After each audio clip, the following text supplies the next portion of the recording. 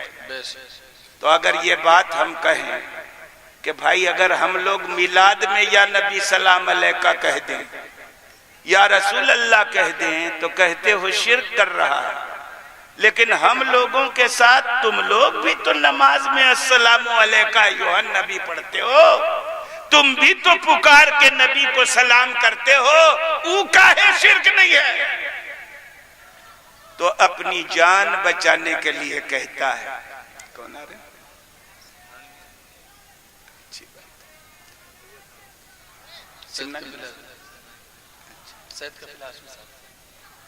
احترام کا سبق جیسا ہمارے اعلیٰ حضرت نے پڑھایا ہے ویسا شاید کسی نے پڑھایا ہو۔ کسی بھی آل رسول کی آمد سے ہمارے اسٹیج کی رونق میں 4 چاند لگ جاتے ہیں، بے شک سبحان اللہ، اور اب آپ سمجھیے کہ 4 چاند لگ گئے ہیں۔ تقریر سمجھ میں آ رہی ہوگی، مجھے امید ہے کہ آ رہی ہوگی۔ تو میں یہ عرض کر رہا تھا، قبروں پہ پھول ڈالنے کا نام عبادت نہیں ہے، قبروں پہ چادر ڈالنے کا نام عبادت نہیں ہے، مشکلات کی گھڑیوں میں اللہ والوں کو پکارنے کا نام عبادت نہیں ہے۔ میں عرض کر رہا تھا کہ اگر اللہ والوں کو پکارنا شرک ہوتا تو خود نماز کے اندر رسول اللہ کو پکارنے کا حکم نہیں ہوتا، بے شک، اور پکار کر سلام کرنے کا حکم نہیں ہوتا۔ میلاد والے یا نبی سلام علیکہ کو شرک کہنے والوں سے پوچھنا، ہم لوگ میلاد میں یا نبی سلام علیک کہہ کے اگر مشرک ہیں تو تم لوگ نماز میں السلام علیکہ ایھا النبی کہہ کے اپنے ہی فتوے کی روح سے کاہے مشرک نہیں؟ پکارنا میلاد میں بھی، پکارنا نماز میں بھی، سلام میلاد میں بھی، سلام نماز میں بھی، ہم مشرک تو تم کیسے مومن؟ بے شک، ویسے تو ہے ہی نہیں مومن۔ اس مسئلے میں میں عرض کروں تو وہ لوگ کہتے ہیں کہ نہیں، چونکہ آپ لوگ پکارتے ہیں اس لیے مشرک، اور ہم لوگ پکارتے نہیں ہیں، ہم لوگ تو پکارنے کی نقل کرتے ہیں۔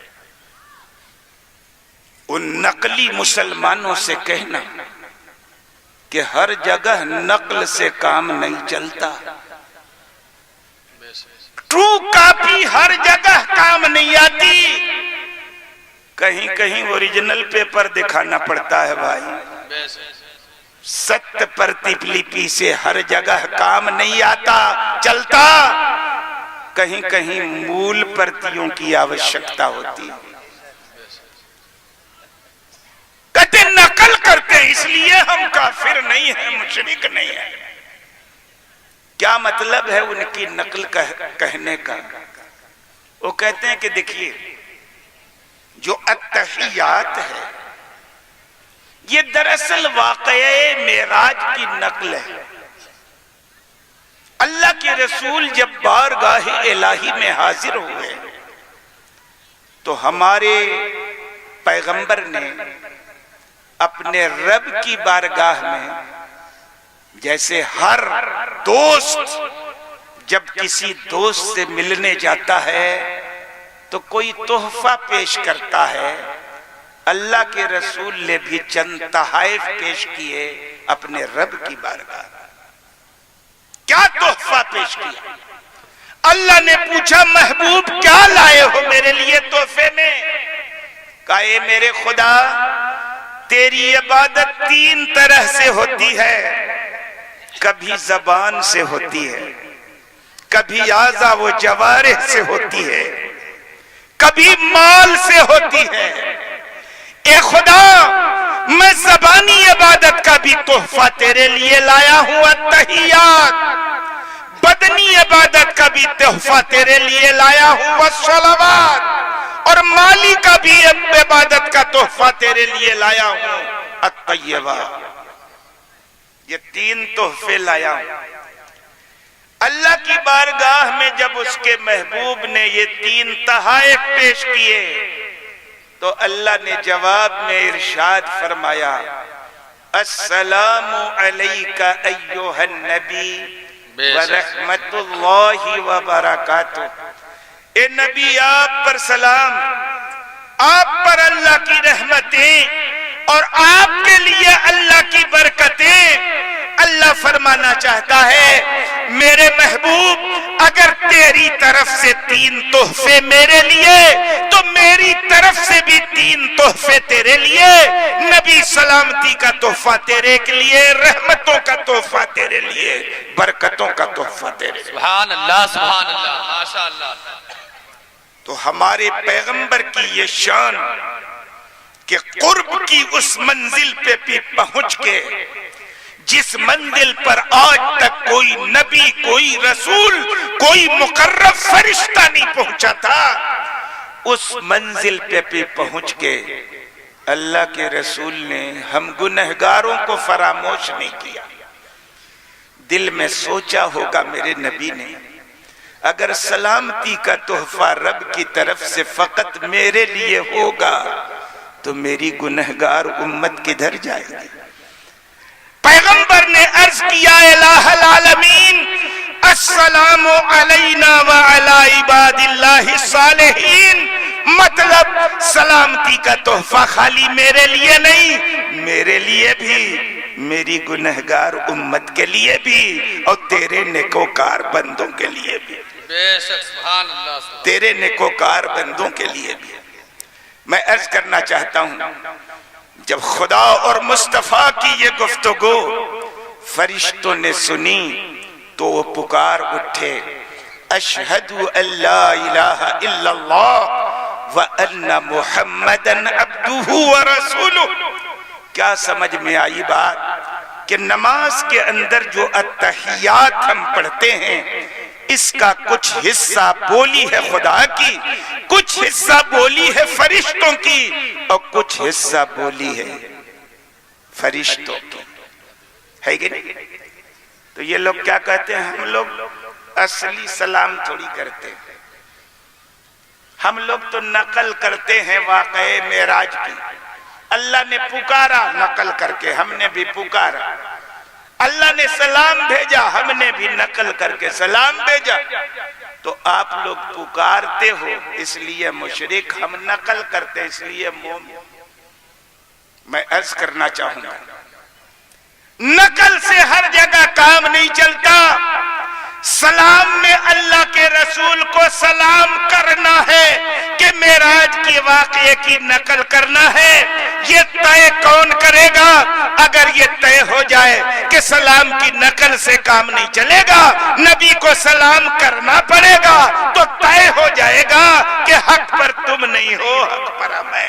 بے شک سبحان اللہ سبحان اللہ. سنیے بخاری شریف کی حدیث ہے باب التشہد فی الآخرہ.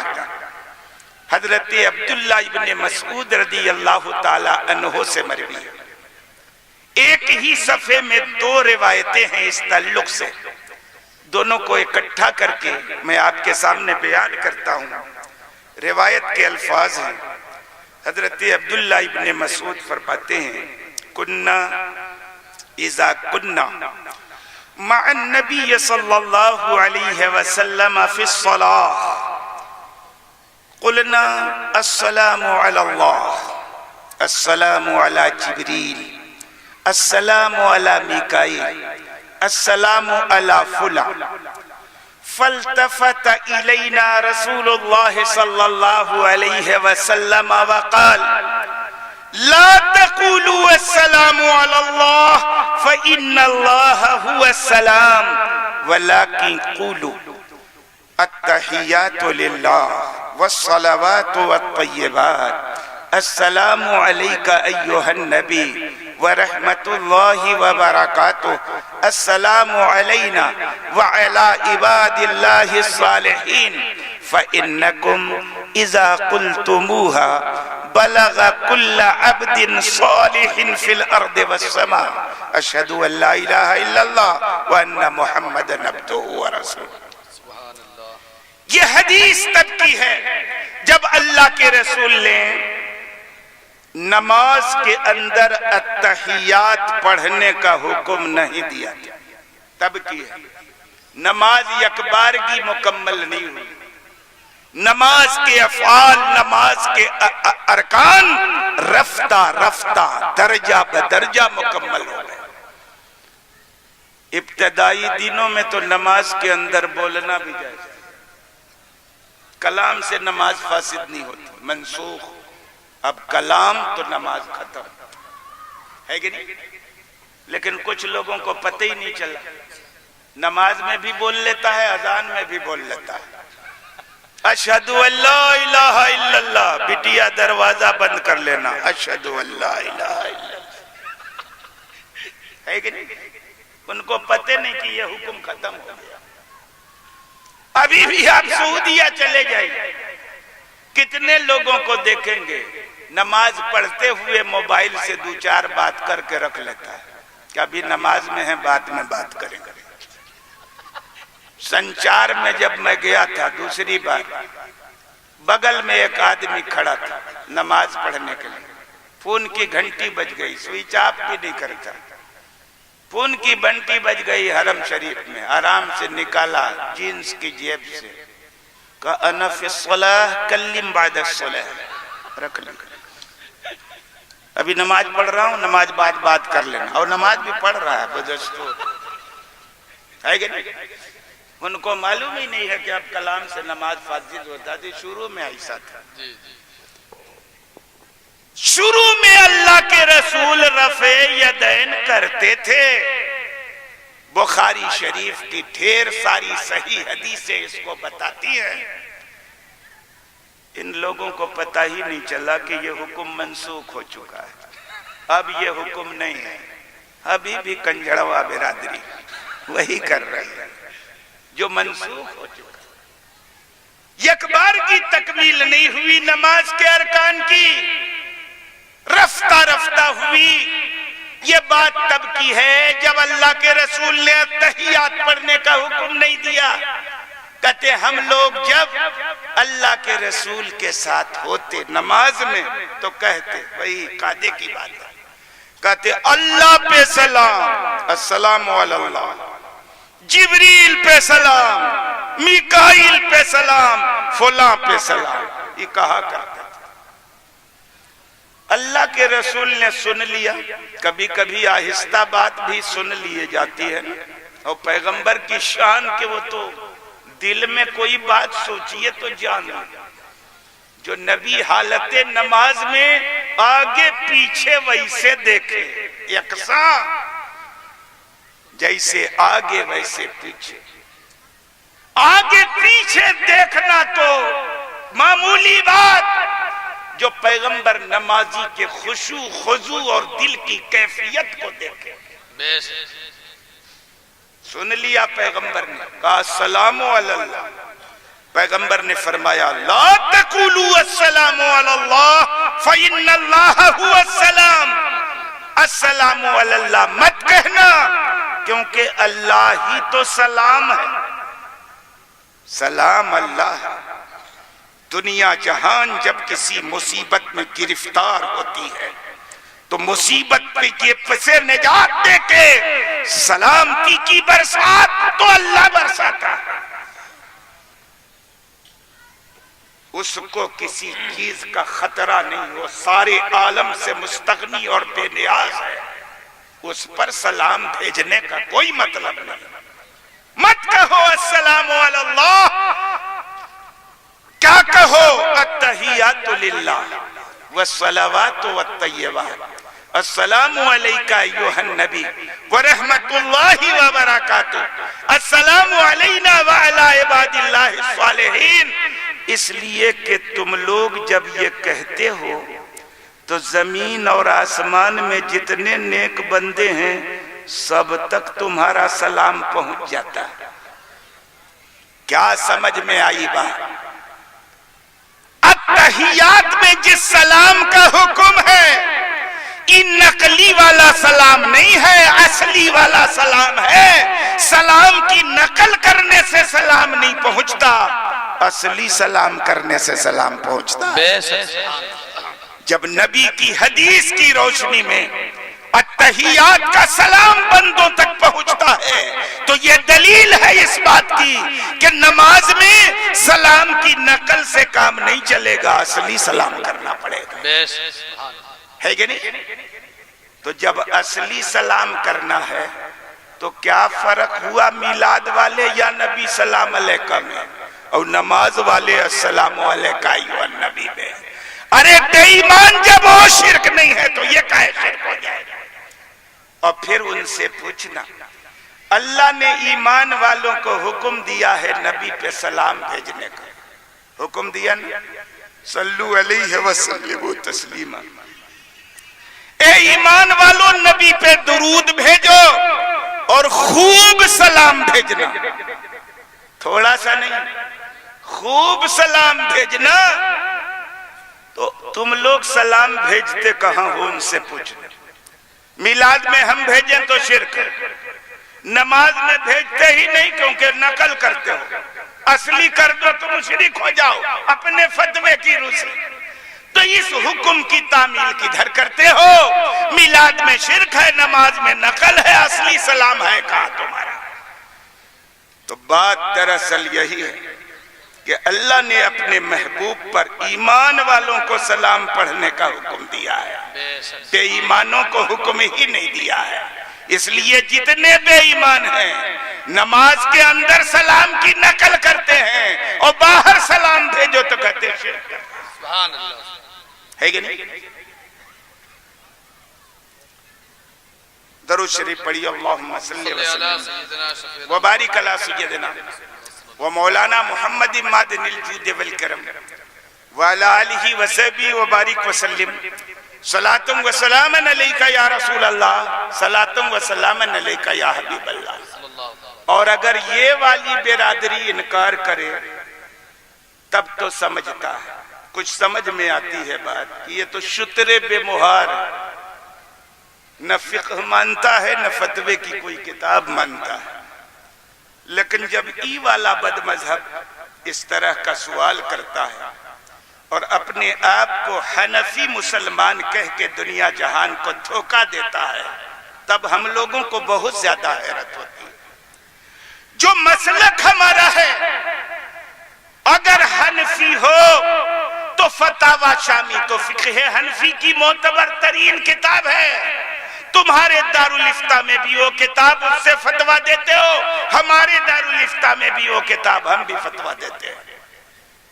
کیا نظریہ ہے ان کا؟ کیا نظریہ ہے فقہ حنفی میں؟ نقل کرنے والا کہ تحیات میں سلام مت کرنا، سلام کی نقل کرنا نہیں۔ فتاوی شامی کی عبارت ہے وَيَقْصُدُوا بِأَلْفَاظِ التَّشَهُّدِ مَعَانِهَا مُرَادَةً لَهُ كَأَنَّهُ يُحَيِّي اللَّهَ وَيُسَلِّمُ عَلَى نَفْسِهِ وَنَبِيِّهِ لَا عَلَى وَجْهِ الْإِخْبَارِ۔ میں عرض کرنا چاہتا ہوں، فتاوی شامی میں لکھا ہے کہ جب کوئی آدمی تحیات پڑھے تو التحیات کے الفاظ کا جو معنی ہے وہ قصد کر کے مراد لے کے پڑھے، ایسے پڑھے جیسے خود وہ اللہ کی بارگاہ میں اپنی عبادت پیش کر رہا ہے، نقل نہیں۔ اپنی معراج میں خدا کے محبوب نے اپنی عبادت کا نذرانہ اللہ کی بارگاہ میں پیش کیا تھا۔ تم جب نماز کے اندر اپنی معراج میں جاؤ تو اپنی عبادت کا نذرانہ خدا کی بارگاہ میں پیش کرو، نقل نہیں۔ معراج میں جیسے اللہ نے اپنے محبوب کو سلام کیا تھا، سلام بھیجا تھا محبوب پہ، تم جب نماز کے اندر جاؤ تو تم بھی خدا کے محبوب پہ خود سلام بھیجو، سلام بھیجو۔ میں عرض کرنا چاہوں گا، اخبار کی نیت نہیں ہونی چاہیے، معراج کے واقعے کی نقل نہیں ہونی چاہیے، قصداً نبی کو سلام بھیجنا چاہیے۔ درود شریف پڑھیے، اللہم صلی وسلم وبارک علی سیدنا و مولانا محمد مادن الجود والکرم وعلی آلہ وصحبہ وبارک وسلم، صلاۃ و سلام علیکہ یا رسول اللہ۔ ہمارے اعلیٰ حضرت نے جو مسلک ہمیں دیا اللہ کے رسول کے تعلق سے، اللہ کے رسول کو پکارنے کے تعلق سے، یہ کوئی نیا مسلک ہے؟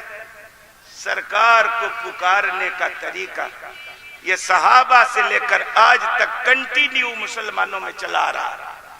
آخری بات میں آپ کی خدمت میں پیش کروں، ایک مشہور روایت ہے حضرت عبداللہ ابن عمر رضی اللہ تعالیٰ عنہ، الشفا بتعریف حقوق المصطفیٰ، 6 صدی ہجری کے نامور عالم اور مورخ سیرت نگار حضرت علامہ قاضی ایاز مالکی رحمت اللہ علیہ کی تصنیف الشفا بتعریف حقوق المصطفیٰ، آج کی کتاب نہیں، 800 سال پہلے کی کتاب۔ انہوں نے ایک روایت نقل کی حضرت عبداللہ ابن عمر کی، کہتے ان ابن عمر خدیرت رجلا فقیل له اذکر احب الناس الیک فصاح یا محمد فانتشر۔ کیا روایت کا مفہوم ہے کہ حضرت عبداللہ ابن عمر کا کسی موقع پہ پیر سو گیا تو ان کو مشورہ دیا گیا کہ لوگوں میں سب سے زیادہ پیاری شخصیت جو آپ کی نظر میں ہونا، آپ اسی کو پکار لیجئے، ٹھیک ہو جائے گا، یا زلن پکار لیجئے، ٹھیک ہو جائے گا۔ آپ اندازہ کیجئے، ان بے ایمانوں سے پوچھئے، آج مشکلات کی گھڑیوں میں اللہ کے رسول کو پکارنا شرک ہوا ہے۔ ارے یہ مشورہ دے رہے ہیں حضرت عبداللہ ابن عمر صحابی رسول کو، اور صحابی کو مشورہ دینے والا کون ہوگا؟ یا تو خود صحابی ہوگا یا خود تابعی ہوگا۔ وہ لوگ بھی تو کہتے ہیں خیر القرون میں جو چیز رائج ہو گئی وہ بدعت نہیں ہوتی، وہ گمراہی نہیں ہوتی۔ خیر القرون میں حضرت عبداللہ ابن عمر کا پیر سویا، تکلیف ہوئی، لوگوں نے مشورہ دیا، صحابہ نے مشورہ دیا، کم سے کم تابعین نے مشورہ دیا کہ لوگوں میں سب سے جو پیارا ہو یاد کر لیجئے، ٹھیک ہو جائے۔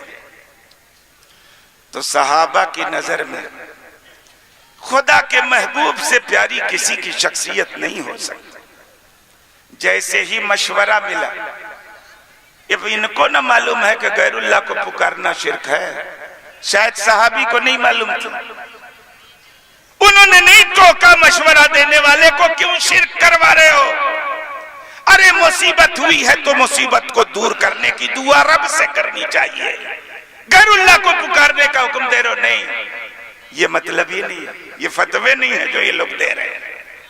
جیسے ہی مشورہ ملا ترنت انہوں نے نعرہ لگا دیا، صاحہ کے الفاظ چیخ پڑے، نعرہ لگا دیا، یا محمد، اے محمد صلی اللہ علیہ وسلم میری مدد کیجئے۔ اور جیسے ہی نعرہ لگایا فانتشرت، ان کا سویا ہوا پیر کھل گیا، تکلیف ہو۔ اسی لیے ہمارے علماء نے کہا ہے، یا محمد پکارا جو مجدھار میں، خود ہی موجوں نے ساحل پہ پہنچا دیا، جو سمجھتا نہیں ان کو مختار کل، وہ اگر ڈوب جائے تو میں کیا کروں؟ ہم لوگ کیا کر سکتے ہیں؟ سنی مولوی سمجھا سکتے ہیں، قرآن و سنت کے دلائل سے بتا سکتے ہیں، منوانا تو ہمارا کام نہیں ہے نا۔ جن لوگوں کی تقدیر میں ازل میں بدبختی لکھ دی گئی ہے، 1000 تقریریں ان کو نفع نہیں پہنچا سکتی۔ علماء خطبہ میں اسی لیے تو پڑھتے ہیں، ہمیشہ پڑھتے ہیں، من یہدہ اللہ فلا مضل لہ ومن یضللہ فلا ہادی لہ۔ جو اللہ جس کو ہدایت دے دے اس کو کوئی گمراہ نہیں کر سکتا، اور خدا جس کے مقدر میں گمراہی لکھ دے اسے کوئی ہدایت بھی نہیں دے سکتا۔ ہمارے پیغمبر سے بڑا کوئی ہادی نہیں ہو سکتا۔ ابو جہل ابو لہب کی تقدیر میں ازل میں بدبختی لکھ دی گئی، جب رسول اللہ سے ہدایت نہیں لے سکے تو ہم سے کیا لے سکے؟ بد مذہبوں کی تو نشانی بیان کی ہمارے پیغمبر نے کہ نکلے گا جب اسلام سے تو ہوگا کیا؟ ثم لا یعودون، کبھی نہیں پلٹے گا۔ کب پلٹے گا؟ حتی یعود السہم الی فوقہ، تب پلٹے گا جب چلے سے نکلا ہوا تیر چلے میں پلٹ جائے۔ اور چلے سے نکلنے والے تیر کا چلے کی طرف پلٹ جانا اسمبھو ہے، محال ہے۔ تو ان بد مذہبوں کا جو مد مذہبی میں جن کے اندر راسخ ہو گئی بد مذہبی، ان کا پلٹنا بھی بہت مشکل ہے، محال ہے، نہیں پلٹ سکتے۔ ہم لوگ تو تقریریں اسی لیے کرتے ہیں تاکہ جو ہماری جماعت میں ہیں دائرے میں وہ باہر نہ نکل پائیں، ان کو کوئی گمراہ گر گمراہ نہ کر سکے، دھوکہ نہ دے سکے۔ اللہ رب العزت ہماری اس مختصر سی گفتگو کو قبولیت کے شرف سے نوازے، اور ہم تمام مسلمانوں کو عقیدہ اہل سنت یعنی مسلک اعلی حضرت پہ زندگی کی آخری سانس تک قائم رکھے، آمین۔ وآخر دعوانا الحمدللہ رب العالمین۔